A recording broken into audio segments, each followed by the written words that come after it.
My name is Harumi Urata-Thompson, and together with a co-founder, Lucas Fonseca, who is a space engineer, I have this company called Celestialdata. And it's a mouthful words, intuitive and intelligent search that will leapfrogs humanity to a better life. What does that really mean? As a part of the panel, though, we are going to be touching a little bit more about our general career, mine and Chris, so I'm not going to go too much into my career. But if any of you are interested in getting into different kinds of industries, say like space industry, from let's say fintech or financial services industry, how did I get into this? By accident? I actually started out as a banker, really hardcore banker. I was trading derivatives as the first job that I had, and ended up moving into M&A, and ended up moving into technology. Mainly from fintech aspect, and then dealt with artificial intelligence and whatnot, long before all these words like fintech, artificial intelligence, big data existed. So basically I was calling them financial applications business. I'm a one who went into high-paying investment banking job into some kind of technology job when I just switched.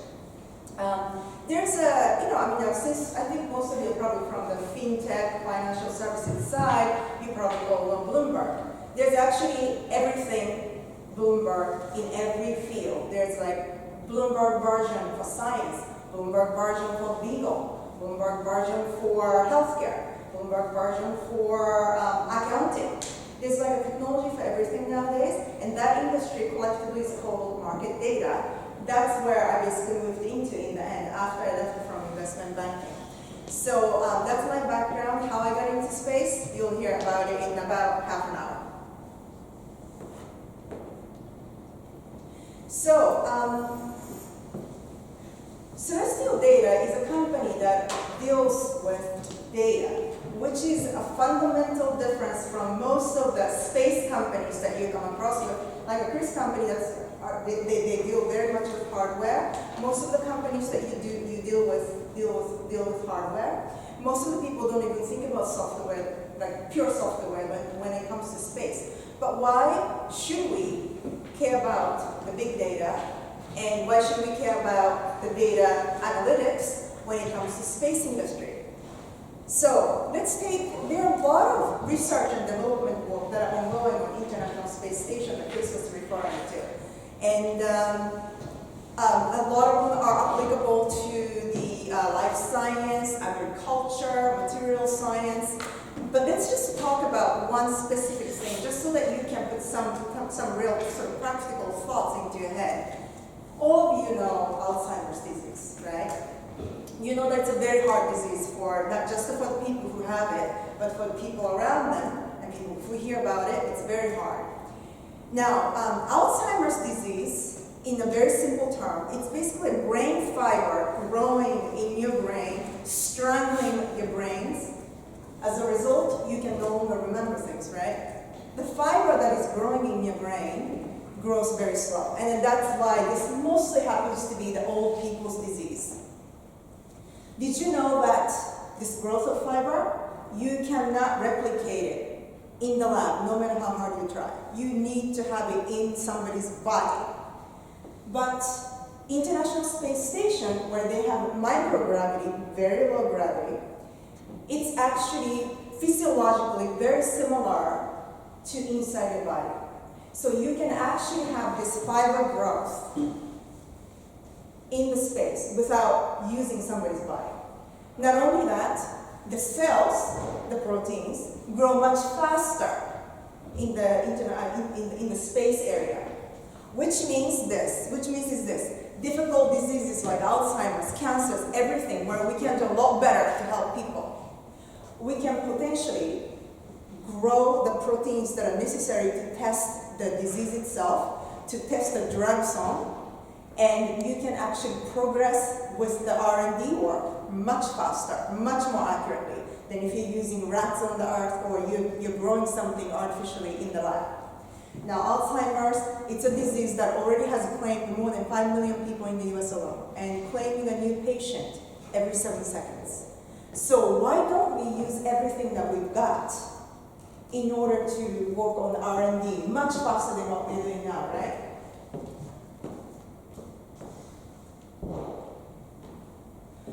So where is this data that is being harvested from the International Space Station today? It's very much fragmented. I mean, Chris was calling a bunch of different agencies and others during his presentation as well. There are a lot of agencies out there that are flying experiments to the International Space Station and beyond. Not only that, there's actually there are more than a handful of private entities that are doing that as well. And so it's very difficult to get a hang of all of this data. Now, let's put aside the private segments data, like what they're harvesting, because that what they pay to work on the International Space Station, it belongs to them. But the data that is harvested directly by NASA or the European space agencies, I actually don't know where JAXA stands. They might be asking, they might behave a little bit differently, but because of the law, NASA is that they are supposed to be disclosing data to whoever can utilize it for free. Now, are they actually putting it into a place where we even can't have an access to? By law, they have to, but they're not. And are they actually making it in any usable way? Are they putting it in any usable way? If you go into NASA.gov database, for example, just the kind of I assure you, what you will find is a CSV file, a bunch of numbers, a bunch of alphabets. You have absolutely no clue what you're looking at. We can trace it back, what this data stands for. So on our platform, what we're trying to do is, first, we are working with the agencies to make sure that they comply with their own rules or the regulations, that they have to make all this data available. And B, we are trying to make it something that is usable by the scientists. Microgravity, Chris talked about how fast people are going through, just so that you can actually enjoy the feel of it. How many of you have been on one of those free fall rides? All of you, right? You know how fast you go down?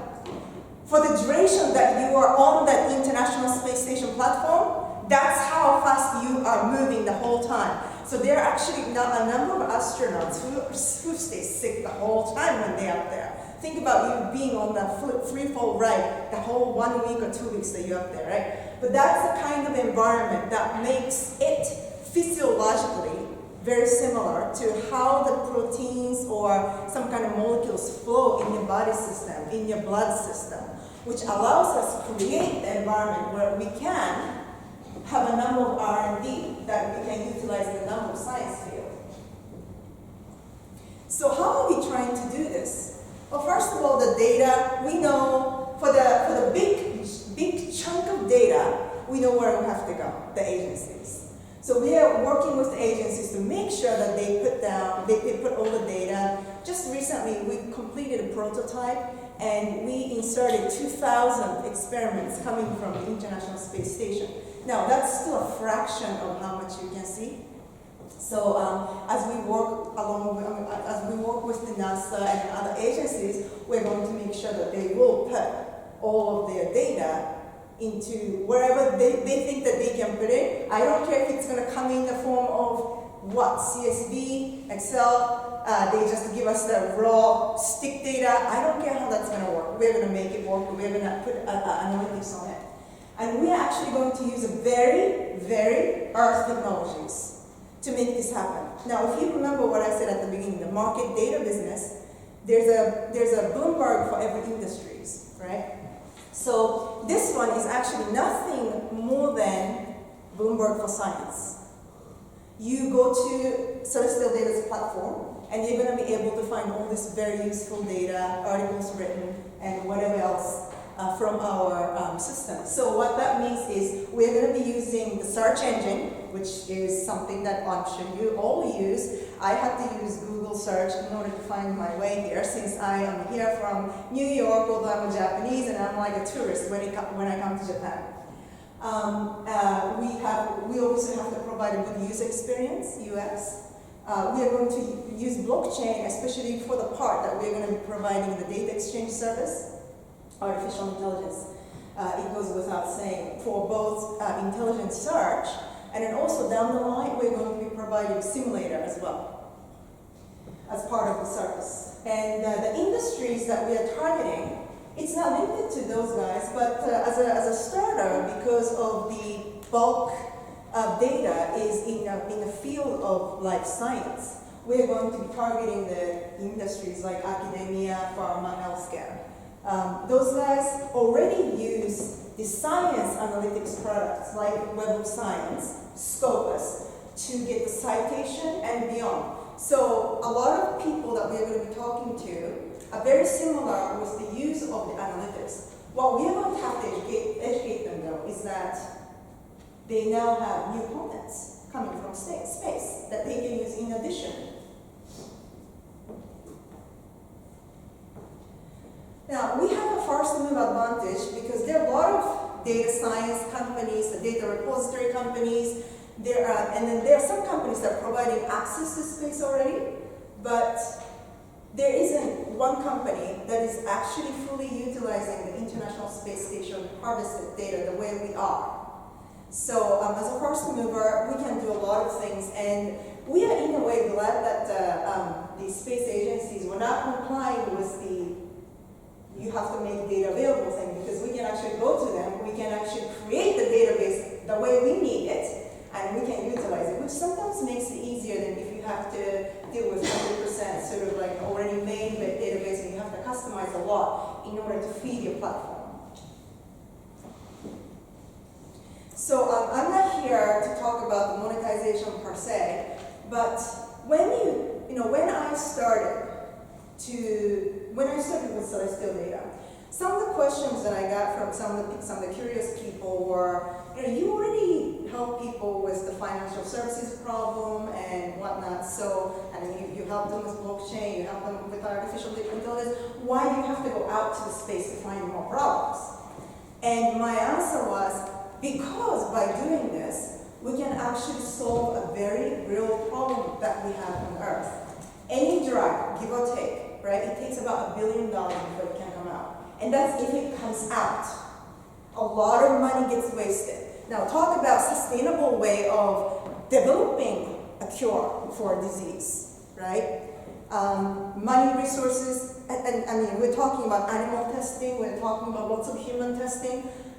If we can make it shorter, if we can make it simpler, if we can utilize a lot of data that's already harvested, how much simpler can we make it for us? So, obviously our first and foremost business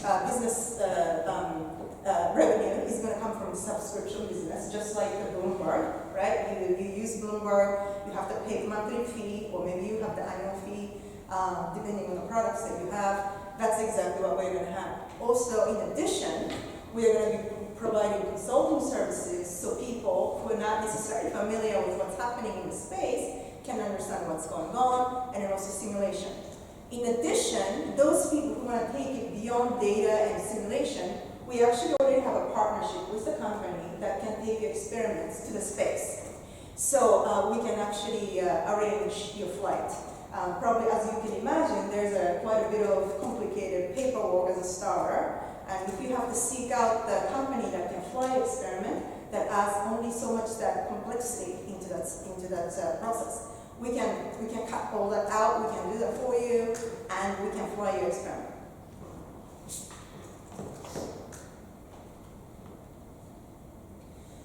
So essentially, this is how our company works. We're in the middle. We have the public segment that is going to be feeding, that they don't have to feed, we can go get it. That is going to be providing the data for us, the big chunk of it. Private segment, down the line, we will be working with them. Right now it's small enough, and private segment's data belongs to them because they pay for it. So until we're going to set the data exchange structure on top of our Celestialdata, we are probably going to hold on to this one. And the data partners, the partners that we have, which is sort of hub somewhere in between, and the customers could become some of those private segments, like Lamar, the pharma company, they're already flying. If they provide the data to us, if they become a subscriber to us, they could go both ways. That's the kind of basic business structure that we're here looking at. So I talked about what we can do. Have we really done something so far? I mean, have we, not Celestialdata, but have we, people, done something with the space data so far? Yes, we have. So I'm going to show you why I know this is going to work.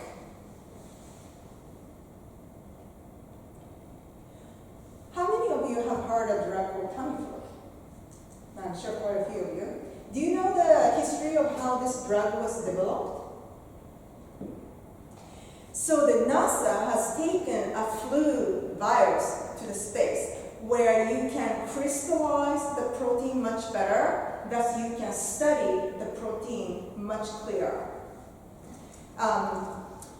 Basically, when you study something on Earth, even if you don't do anything to it, unfortunately, because of this full gravity that we are feeling, whatever the protein, the cells, the molecules that you're trying to study, they actually start changing shape on its own. Now, in the microgravity environment, you can actually cut that out. And also, if you are adding something to it so that it changes, you can observe the change to take place much faster because the cells grow and decay much faster up there. So basically, NASA took the flu virus to the space station, and they found this weak spot in the virus. They brought it down to the Earth, and they gave it to the biotech company and said, we're just going to give this to you, industry partner. They have a few industry partners who occasionally might be able to leverage the NASA's findings like this. You can do whatever you want. Go find a drug or whatever you want to do. So this biotech, smallish biotech company worked with Roche, the big pharma company, and then they came out with Tamiflu. That's the history. So without the International Space Station, and thanks to Chris' company, we are going to be able to keep the International Space Station floating around going forward instead of getting it broken down and us not being able to collect the data anymore. This is how International Space Station can be utilized. How many people actually know that? Almost nobody. Even the research and development people don't know that this is actually for them to utilize, whether just using the data or actually flying experiments. What a waste, right? I talked about it at the beginning when I was talking about Alzheimer's disease. If we have a way to find, to discover a cure for a serious disease like Alzheimer's, why don't we use everything that we've got in order to get there? The truth is, we are not using everything that we've got because most of the people don't know. So that's Tamiflu. That's, by the way, $600 million sale to date this year. Now, Prolia, which is a, excuse me, I was going to say osteoporosis disease. Now, for the same reason the cells grow and decay much faster in space, the cancer cells also, sorry, not the cancer cells, the bones decay much faster up in the International Space Station too. And this is why very early on when the rockets and astronauts, they were still like new to the space business and microgravity environment, when they come back, they couldn't even get up, so they had to be picked up and moved in a wheelchair. Nowadays, we know a lot better about our bodies, so they continue training up there and they can kind of like walk down their rockets with their own feet, right? But their bones are significantly decayed with just a few days of stay up there. Now, somewhere between here and there, we can find a lot of great cures for the osteoporosis, much better than we do today. So we are flying rats up to the International Space Station to observe what else we can do with the drug like Prolia. Now, I'm not so much talking about what Prolia and Amgen are doing with their rats, because that's a very specific experiment. But for example, JAXA, probably on every other flight, they have rats experiments like all over the place. And what if we can just, we can just learn what these experiments are, and we can apply to some of the life science that we have here on Earth, instead of letting the JAXA to just continue flying rats without us knowing what they're doing with them. Prolia today is it's a $3.4 billion year-to-date sale. A drug, And here's something even better yet. Keytruda, $7 billion to date this year. This is a cancer disease. Now, I'm sure you have seen how people take the cancer drugs. They have to go to the hospital and they have to get intravenous infusion. It takes hours, very expensive, very inconvenient, right? Now, what we are doing with this drug, basically, is that we are trying to crystallize and make it even more soluble, so that instead of sitting at the hospital for hours and then taking the intravenous infusion, you can go to a doctor's office and take it into a shot, like a flu shot. If we can do that, the cancer scene is going to be a really, really different scene. And in the International Space Station, a microgravity environment where we can crystallize the proteins much better and study what happens, or what we can do to make it even more soluble, a lot better and much faster, it's possible.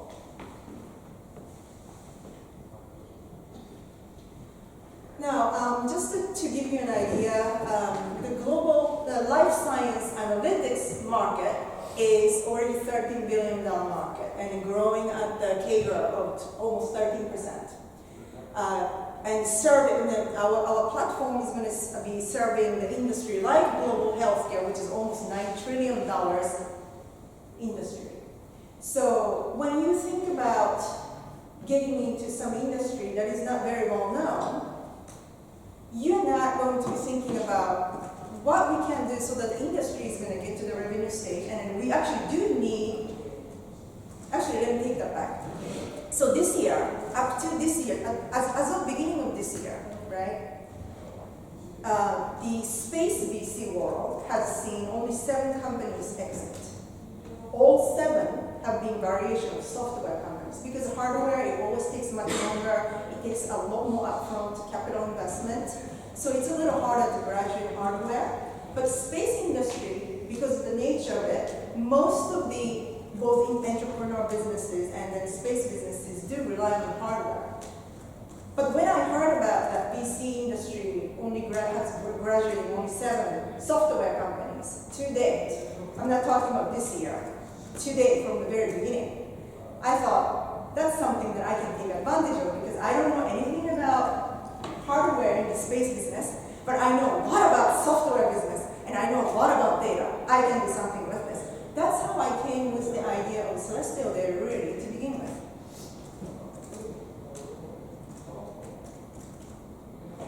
So we actually already targeted this so far. We already have a global pharma company that already has indicated interest to become our beta company, and also a non-US, when I say foreign government, I mean non-US government. Foreign government also trying to be on our platform. So I think it's so far so good, but these big organizations move much slower, as you know. So I'm trying to find a little smaller scale pharma companies, agriculture companies, government that might be interested. They're probably more likely to move faster. We are in the middle of a seed phase at the moment. So if you happen to know anyone who might be interested in a company like this, let me know. But